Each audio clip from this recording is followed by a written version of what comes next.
Today's podcast is going to be another installment of the coaching series, and I am very excited about this one. We have a very interesting podcast. Dave came on. Dave is a trader. He works for a hedge fund, but the things that we're actually going to be talking about go so much further than just trading or working in that world. We're going to be talking about what happens when we don't focus on what we can control, how we can catch ourselves when we do that, and how we can focus on the right things to really help us win. We talk about what causes anxiety, what focus leakages we can block, and how we can really win big. His results also showed a week later. He messaged me that he had his best day in the past 9 months because we were able to focus on certain things and eliminate things that didn't matter in his head. It's an episode that I think you guys are going to get so much out of, and I really appreciate Dave for his honesty, his vulnerability, and being willing for us to share this. So listen in, guys. It's a good one. All right, man. So talk to me. I saw the email, but talk to me. What's going on? Yeah, I mean, nothing really new, just kind of coming more to a boil, really.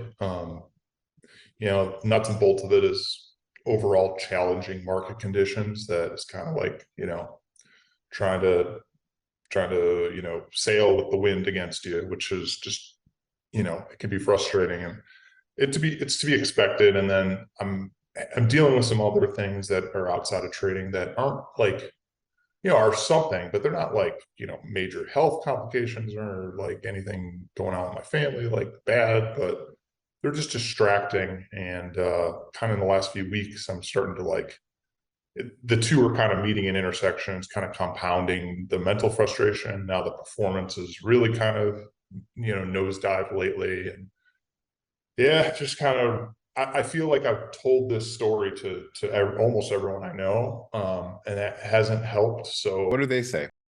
What do the other traders say? Because I'm curious to hear what their perspective is on the challenging marketing conditions. they're feeling very similar, at least guys that I know, that I trade, and I know the way they trade is similar to mine. They're struggling. And I think everyone just deals with it differently. And I think you could even see by the numbers, now I'm down about 130 on the year, which, is it's nothing really in the grand scheme of things of like my career, at least of 7 years of being at this firm. I've generated between $4 and $5 million of profits, and to have given back 130 in the last 6 months in a challenging market. I know they're not overly worried, which, I think that is a bit of it's very unhelpful, because like something in the back of my head is like, I'm like fearful of like, going back to the original reason I was really interested in your work was like that fear of abandonment. Okay, so first things first, coaching is a two-way relationship. Now, the reason you're going to see this coaching session was very, very productive was because of how vulnerable and honest Dave was. Yes, we did do some technical things here at the beginning to separate what do you think is going on versus what's actually going on. But none of that, all the techniques that I tried to apply wouldn't have mattered if he wasn't so vulnerable and honest and also aware of himself.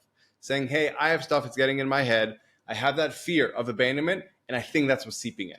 So you'll notice throughout this episode of what you can do as someone who's on the other side of getting coaching, receiving coaching, to make the person who's coaching you be able to help you so much more. Let's dive back in, guys. Let me jump in here a little bit.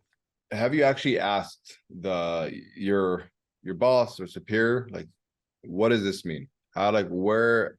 Because I feel like you're probably not very clear on how much wiggle room you had, what's okay, what's not okay, and so far. This is a really important question that I like to ask people. Is this just how you're feeling, or is this actually how it is? Now, that's really important for them to be able to take a step back and actually assess, okay, this is the real situation, or this is just my fear of how the situation might affect me. So that's why first I stopped and said, before we go any further, did you actually clarify with your boss that this is a situation, or is this basically how you feel about it? It's a really crucial question. Let's dive back in. Yes and no. Like I'm pretty close with my manager. He's a similar age to me. We started relatively same time, but he's been at this firm for twice as long as I have. We're close enough that I can have discussions like that. And, as recently as Monday, just being like, he knows where I'm at, he knows how I'm feeling. He's also like down on the year too. So it's like, he really understands, it's just tough right now. And, in what he tells me, I don't get the sense at all, like, oh my God, your rope is like only now getting like this far. Right. I know that, but at the same time, like, they have, to answer your question, like, there isn't an explicit number. It's more, what they're more worried about is like style drift and someone that's starting to do stuff that isn't what they normally do. Like, for example, I've So let's lost talk like about that. I get that. So Yeah. here's the deal. Here's what I'm hearing from you. Have you ever heard the expression, like, if you try to get the medal, you'll miss the target, but if you try to get the target, you'll get the medal? I haven't heard it, but yeah, I like it. It's a good one, right? It sounds like that's probably what's happening, is you're feeling this pressure because of the numbers. So you're trying to go for the numbers instead of doing the right thing that will actually get you the numbers. Exactly. Like, that is what's going on in the last 3 weeks that's making me anxious, panicking. Yeah. Like, that's what's different than the first 6 months of the year where I was just flat and like kind of doing my thing, but it just, you know.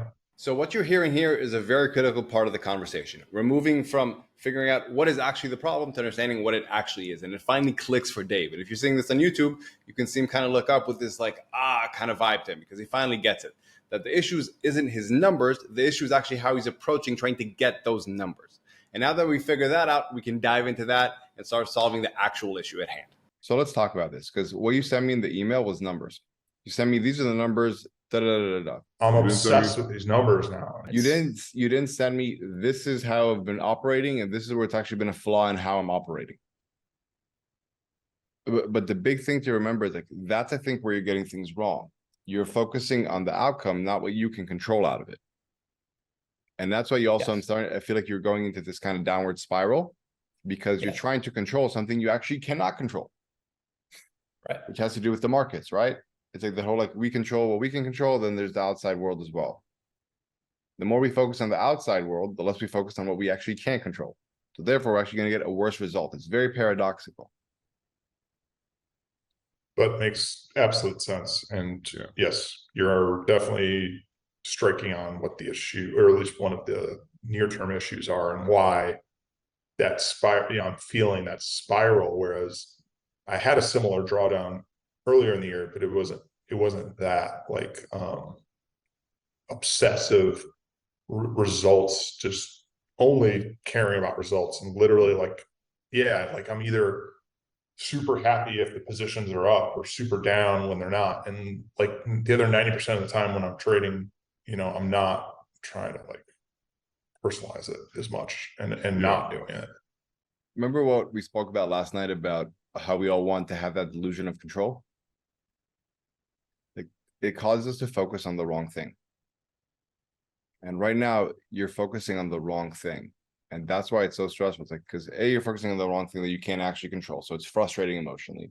And also technically it's going to get you a worse result, because you're not actually giving your focus to what you can control. And like, what would have been, like, let's put it this way, who's kind of in a bad mental spot right now is going to send me an email with all the actual results. Who's in a good mental spot is going to send me an email saying, hey, these are all the actions that I know I should be doing. This is what I'm doing. This is what I haven't been doing. And this is where I haven't been focused. And therefore, this is probably why these results happen. What do you think? Okay, so what I did here was incorporate a very powerful tool we use a lot. So it's very difficult for people to answer in the situation, in the moment, what should I do here? What's the right thing to do? But if they can have this image in their head of what's effective me and what's ineffective me, and simply ask, what would effective me be doing here?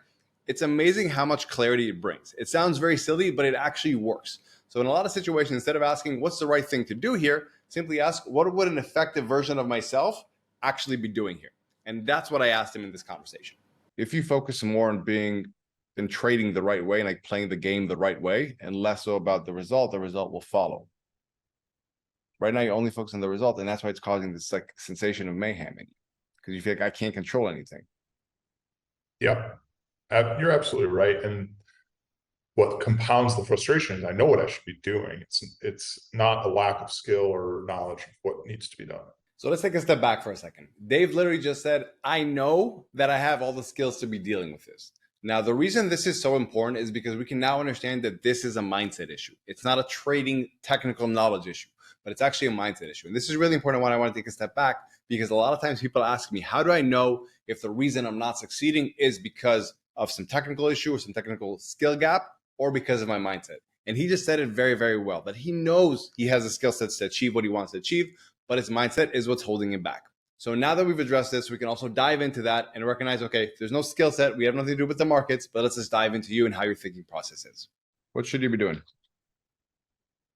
I should be, okay, so here's one example I talked about with my boss on Monday. Our software where we're executing our trades, if you can imagine a ladder, and Okay. the price is in the center of the ladder. So I see these ladders, and that's what I'm staring at all day. What I should not be doing is staring at the ladders all day. And I'm literally like staring holes through my, screen, staring at these ladders that are literally just in the environment where they're more likely to trick, deceive, confuse, frustrate me. And I know that. How can you clarify that? How can you have a clear mental model of like, how can you tell this is a situation where I should be looking at them and this is a situation where I should not be? Because I feel like what's probably happening to you is emotionally you want it to be that kind of situation where there's volatility and then you can really look at it. So you're like, maybe I'll just hopefully that'll work out. But what are very clear like rules you can say this is a bad time to follow these instruments and this is a good time? Yeah, so this is where kind of I know the next progression of me as a trader needs to go. And it's like you said, like I've built a career off of doing it that one way, right? Like trading volatility when there's volatility, making hay while the sun is shining. And then when times are like tough like this, just making sure I say, you want to eat like an elephant, shit like a bird. And I get it. Yeah. It's like there's a lot of food out, get it, and then make sure like you cap your downside. Yeah.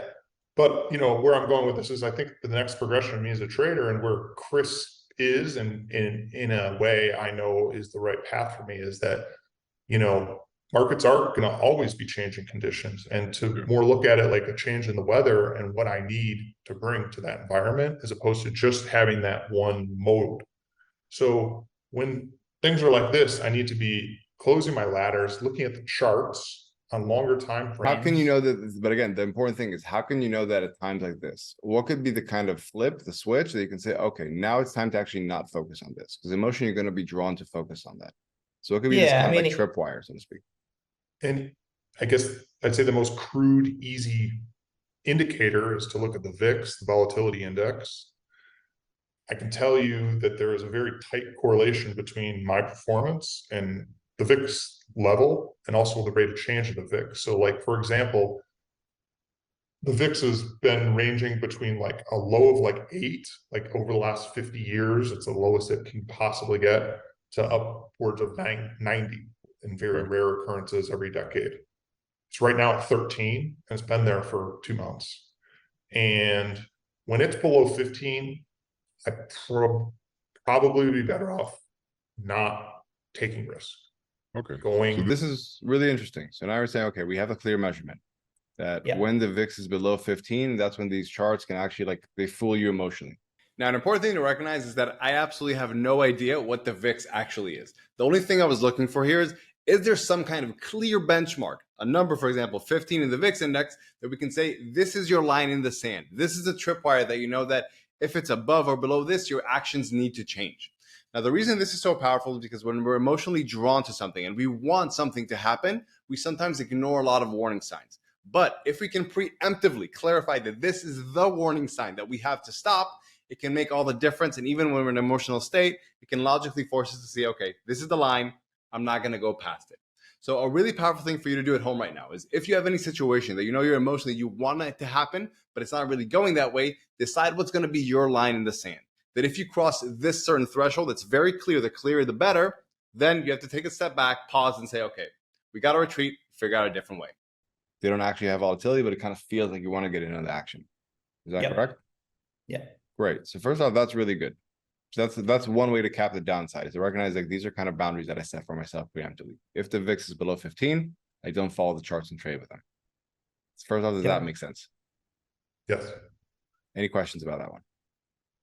No, I mean, I was hoping that it would have been that simple, because we could get more complicated where you're looking at correlations, between assets. Like when it's what was so great about last year was that interest rates were driving the macro bus, basically. So I'd watch the fixed income ladders and they'd be going down in price. And the weird thing, if you don't know finances, is if interest rates are rising, the price of those securities are going down. But now there's very little correlation between like currencies and equities and commodities. Everything's kind of floating on its own ocean. And like I said, those instances where I'm kind of getting really tripped up is when I'm almost hoping that the correlation is going to be at a higher level, but it's just not. And I'm, getting in at the wrong spot. And it's just not a good environment. It's the wrong weather for that type of style. I get it. Okay, now this is another example where I have absolutely no idea what he's talking about with all the technical jargon. But the reason we actually wanted to leave it into the podcast was to showcase what I was doing there. Now, regardless of the fact that I didn't understand what he was talking about, I could see what he was emotionally processing. He was trying to explain to himself, oh, this is why I do this thing emotionally, and that's why I'm actually doing it, and it doesn't serve me. And it was something that he needed to actually say out loud in order to process so he can move on from that. And it's a really important thing, both for the coaches listening to this and the people going through coaching. You sometimes do need to give people that space to be able to say, okay, this is what was happening. That's why I was doing it. That makes sense to me. Now I can move on. It's a really powerful tool to give people that space to actually go through. Let's get back to the pod. Let's do this. Yep. Also, I'll say this because I don't have enough technical knowledge to actually know if anything here is correct or not. So we have one. You have a pretty good intuition about trading, I'd say. I have a pretty good intuition about how you're working, and that I try to make correlations, but not about trading. But I think what's really important is to figure out if, like, to follow up with your peers, people who actually know this stuff, if the below 15 mark is something they'd agreed on. They're like, oh, this is actually a really good benchmark. We should actually adopt that ourselves. Like, if you get that reaction from them, then we know, okay, this is actually a good measurement tool. Yep. I know they'd agree. Can you test it just to make sure? Because there is some emotionality here. Cool. So that's one. Let's talk about the next progression. So I'm looking at your sheet. Your main focus for the next 6 months is slow is smooth, smooth is fast. Mhm. I'm not sure that's accurate from what I'm hearing here. So just for a little bit of context, what we're talking about here. With all the VIP clients, what we do is we want to make sure we're tracking them and debriefing on how they're succeeding or not succeeding. So what we do, everybody has a goal for the next season, their next 6 months, the things they want to focus on. Then, in part of the tracker, we have layers of accountability. What are the things they should be doing? And also, what will create psychological safety for them to really venture out of their growth zone into the very edges of their comfort zone? Because once you can give someone that psychological safety and a high level of accountability, they can execute at a really elite level. And that's where we also focus on what should you be focusing on executing for this next season. And that's where we dive into here. Let's get back to it. Like, if we want to make sure that also you learn how to be better, also, like, let's say, like the snow games, so to speak, like in football, not just like when the sun is shining. It's like you have to focus more on just trading correctly than the result. Well, I feel you're also fumbling great ideas because you're feeling anxious and you're operating from this place of like just like jolting, like I need to do something to make up for this loss. And I think, again, that the more you focus not on the result, the numbers, but just on doing things the right way, you'll have a bigger sense of control. And that sense of control will create a sense of calm that can relieve a lot of that anxiety. Like, when I really like to take a step back, I think you're feeling really anxious because the thing you're trying to optimize around, these external results with the markets, are things you can't control. Of course, it's going to make everyone feel nervous and uncomfortable when they're like, their fate is completely out of their control. But if you're saying the thing I actually want to decide is what I'm trying to optimize for, is my behavior, is how I'm operating in the market, that can give you a sense of calm because you know you can do a phenomenal job every day. And like, especially with you, like, you want to do a phenomenal job. You want to exceed. You want to be elite. And I think you trying to do that with something that you actually can't control, that's a lot more challenging. But if you just focus on what you can control, you can go into work every day like, okay, I'm going to be the best at focusing on what I can control, and I can be proud of that. That gives me a sense of peace, a calm. And I know that also, like we said, in the long run, me focusing on this and building up a system, a process, whatever, for these more challenging times, these lean times, overall, that's going to make you infinitely better as well with a 5-10 year trajectory. So this is where I want to take a step back and talk about what's actually impactful and what's not. So what he said here is, I'm having some anxiety around this. A common way to say, okay, if someone has anxiety, let's pump them up. Let's add a better morning routine. Let's give them something to be motivated about. Let's give them a bigger why to grasp onto. What we're trying to do here is something very different. Instead of saying, how can we get you more motivated to overcome this anxiety? We're saying, well, why are you feeling anxious? Because you're trying to control something that you can't. So therefore, let's actually focus on what you can control. We're not trying to add more stuff to overcome his feeling of anxiety. We're trying to remove the source of why he's feeling anxious. And the moment he can do that, you see, feel this kind of rational calm. And now we can really set towards a much bigger and better trajectory. So it's a really important lesson. When you're feeling anxious, instead of trying to say, how can I master this by getting more amped up, doing more things, calming myself down, whatever it may be, think, what's actually the source? What's causing my sense of anxiousness? and how can I actually figure out if this is a valid source or not and resolve that. That's what's going to give you infinitely better results for the long term and the short term. Let's get back to the pod. Yeah. No, couldn't agree more, because I haven't been having that mindset, and I felt paralyzed to like follow through with these, even this project gives me an insane amount of anxiety. Like this side project, like, Yeah. I know there's no like you're not gonna like do anything to me if I don't do it, and like no one like, but I want to do it and move forward with it, but it's just like paralyzed because I feel like I need to make sure the way I like trading and am good at trading in the past, like I can't miss that. It's this fear of missing out, and it's so unhelpful. And it's like the opposite of obviously what needs to be done. It's beyond that. It's the opposite of where you're going, man. Like the person you were is just like a stepping stone to who you're going to be the next round. And I think it's something you got to recognize. Now, this is a really important aspect of what's just happening here. What we just realized is that he's having a fixed identity. He's saying, this is kind of what it is. This is what I'm good at. And what I'm trying to say, I'm like, you got to shift your identity. You can have a growth mindset and say, this is who I was, but this is who I'm going to evolve into. And the moment I can accept that, I can actually stack these things together, and I'm not just fixed in my identity of what I'm good and what I'm bad at. That's when you give yourself an opportunity to go to the next level.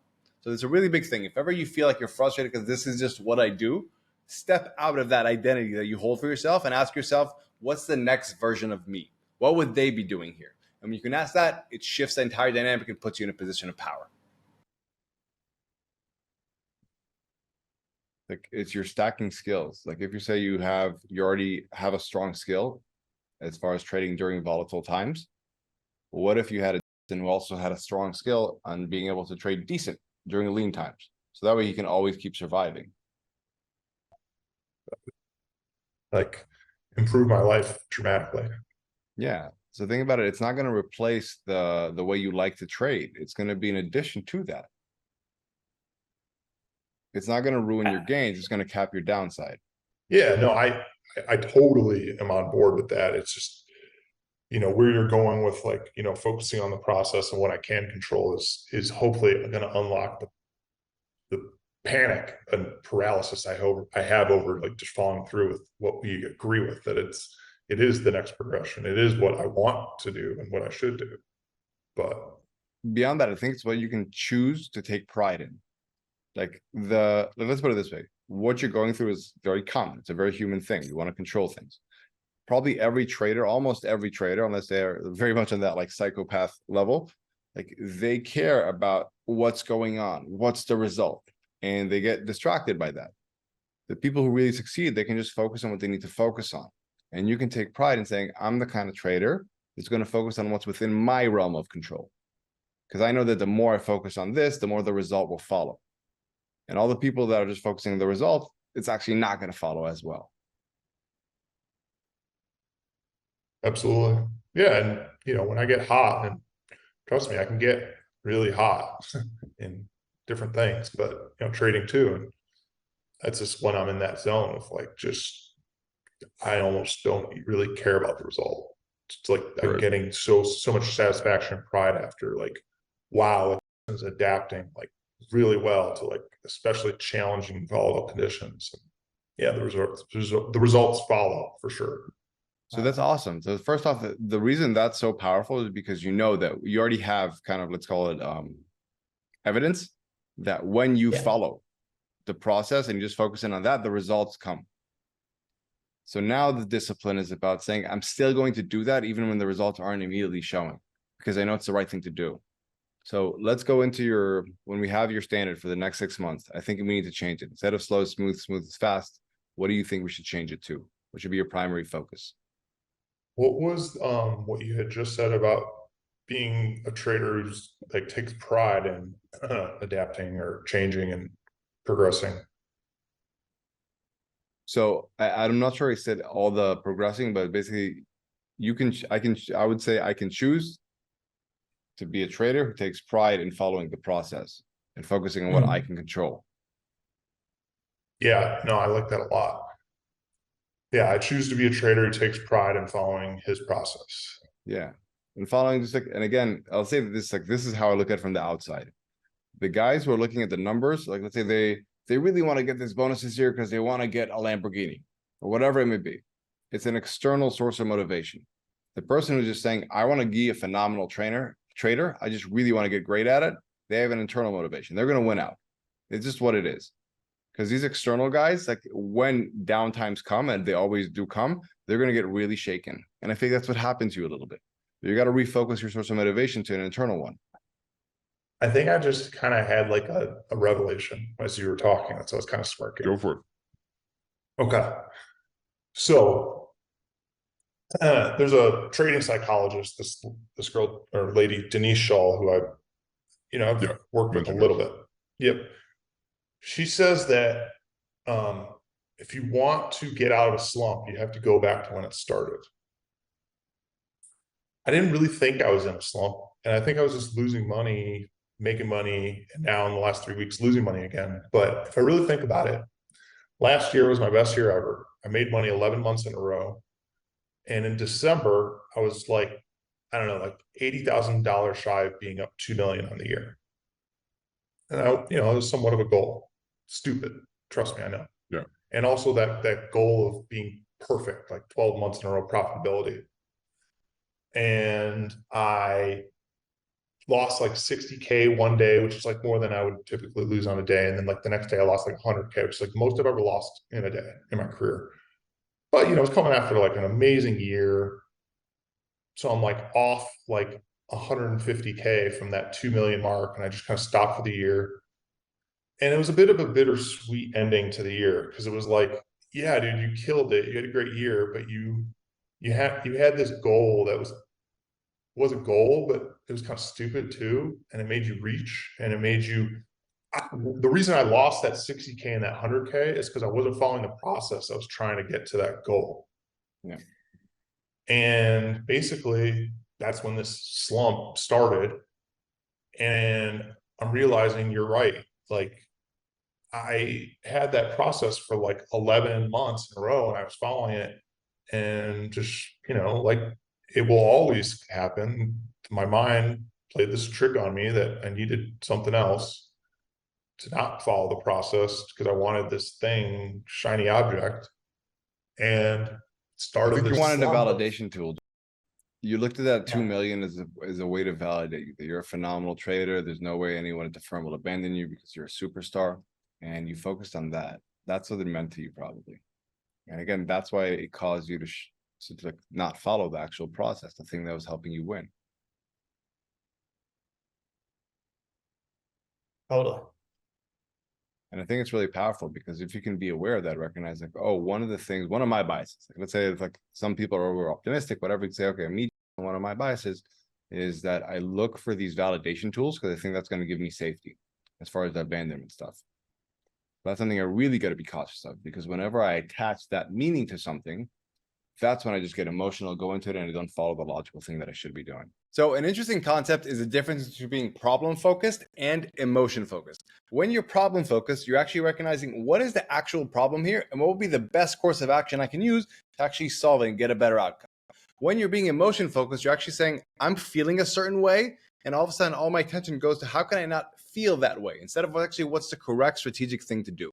Now, Dave was an interesting spot here, where he recognized he was using this as a validation tool for him not to feel a certain way.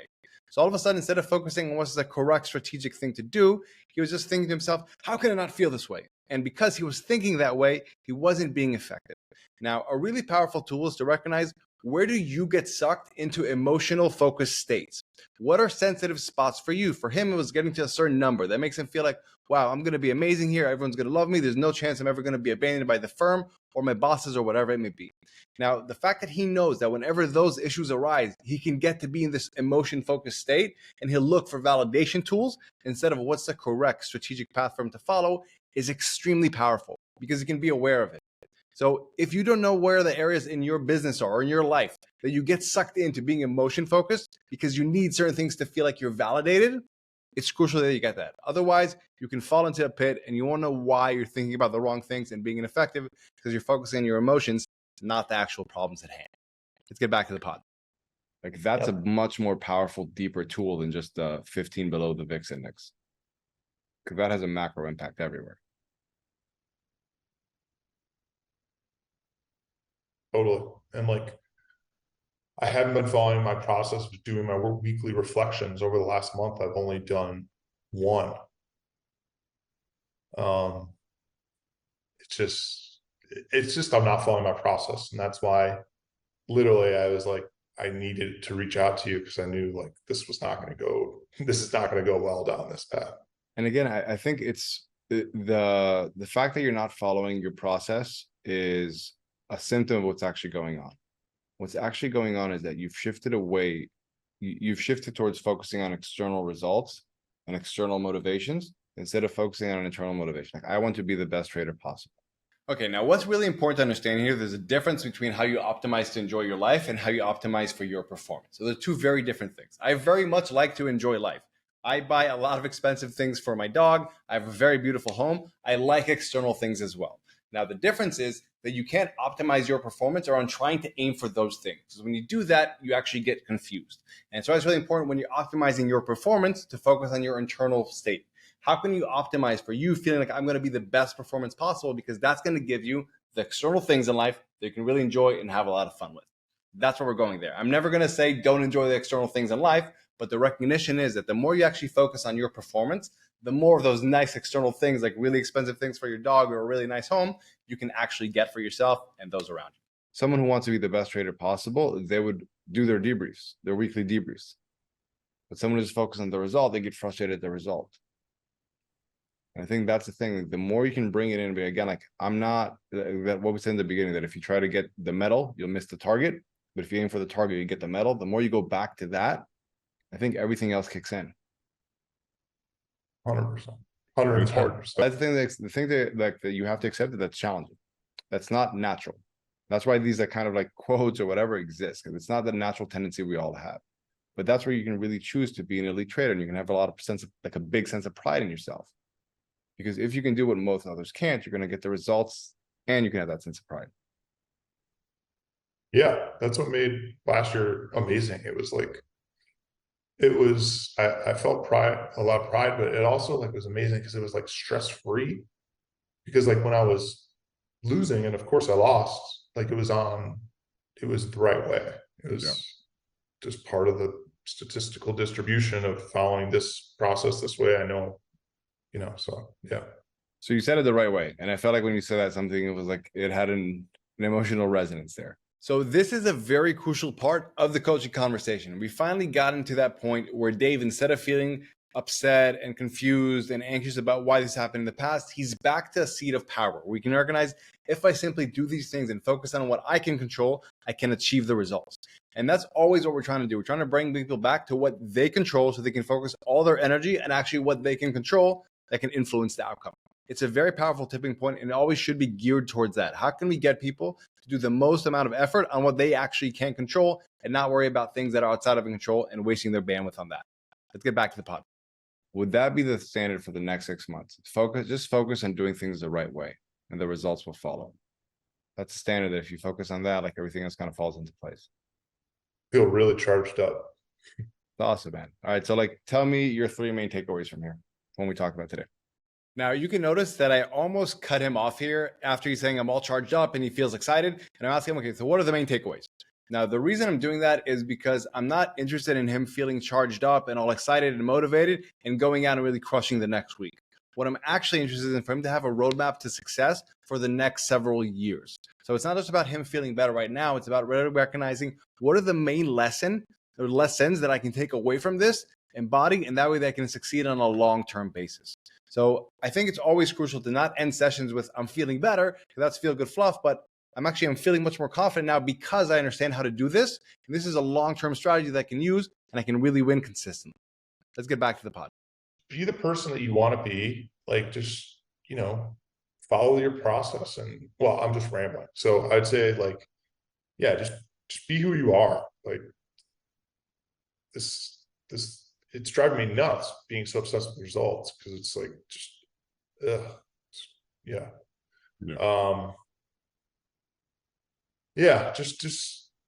Just get back to being who you are, because chasing results is like, it just leads, it's like a life of misery, really. Yeah, it's something that you can't control. Like, what I would say, like, you still want to chase them. That's who you are. You're going to want to chase. So like chase being the best trader you can be, not the result. And if you chase being the best trader you can be, that result will inevitably follow. And that's also where you can feel a sense of peace and control, because you're like, okay, I can actually do something every day to be that best trader I can. I can't control the market volatility. So that's number one. Yeah. Number two, what's a very like simple tripwire that we covered? The VIX, like below 15. Yep. If it's below Golf. 15, yep. Cool. And any other takeaways that you have for today? Yeah, no, I think that I really liked what you said about how I have this, definitely we've uncovered that this fear of abandonment is a bit of a tripwire for me, and to be just more cognizant of it, like it is so much wrapped up into this like obsession with results is what, other people are going to think about them when, I mean, objectively, it's like absurd. Like I know where I'm at. They don't care at all. Like they know I'm a good guy. They know I'm a great trader. Like they believe in me. They know I'm not being me right now, and they just aren't being patient. So like, just stop worrying about what they're thinking and just focus on myself. Yeah, it's great, man. And the last thing that I'll say, because that quote hit for you, like if you try to get the medal, you'll miss the target. If you aim for the target, you'll get the medal. That's just how it works. Yeah, no, I like that. I'm gonna write that down. Awesome. Put on a post-it note. All right, man. Any last questions for today? No, thank you. Honestly, I'm really charged up. Like this Awesome. is exactly what I needed, and you're pretty amazing to just Appreciate it, man. drill down in 30 minutes like that. So it's job. a talent What a that job. not many people have. So I feel very fortunate, lucky to have found you. I appreciate it, man. All right, man. Go kick some ass. First off, I want to give a big credit for Dave for this coaching call and how he ran it on his side. He was willing to be vulnerable and honest about the things that he didn't feel comfortable with. And because he was willing to expose them, we were able to work on them and he's able to win. It's why he constantly wins so big. That's the first big lesson, that if you're ever getting coaching yourself, the more honest and vulnerable you're willing to be, the more you're going to get out of it. So that's number one.